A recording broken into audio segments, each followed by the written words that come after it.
Hello, मी स्वप्नाली. तर काल दुपारी ना एका फ्रेंडला घेऊन खूप दिवसांनी मी माझ्या जुन्या म्हणजे सगळ्यात पहिल्या रूममेट्सच्या रूमवर गेली होती. गेल्या गेल्या तिने जेवायलाच बसवलं आणि किती दिवसांनी मी रूममेटच्या हातचा मसाला भात खाल्ला. त्यानंतर तिने मिनी केक ऑर्डर केला होता सगळ्यांसाठी आणि त्यानंतर आमचा चिंचवडला मंदिरात जायचा प्लॅन ठरला. या मॅडम मेकअप करत होत्या आणि तिला पण मेकअप येतो पण मला येत नाही या विचारात मी तिच्याकडे अशी बघत होती. मी आपल्या एकीची पॉन्ड्स क्रीम लावली आणि त्यावर तिनंच थोडासा ब्लश लावून दिला.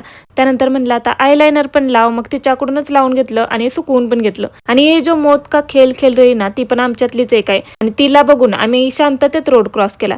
जाता जाता पाणीपुरी खायला थांबलो पण मीडियम पाणीपुरीच एवढी तिखट होती की माझी हौसच फिटली. मग पटकन रिक्षा बघितली. त्यात ड्रायव्हर काकांनी खूपच ज्ञान दिलं. ते ऐकत ऐकत मंदिरात पोहोचलो. गणपती बाप्पाचं दर्शन घेऊन तिथून स्वामी समर्थ मंदिरात पण जाऊन आलो. नंतर पार्क मध्ये गेलो. तिथं चावीचा गुच्छा सापडला एक.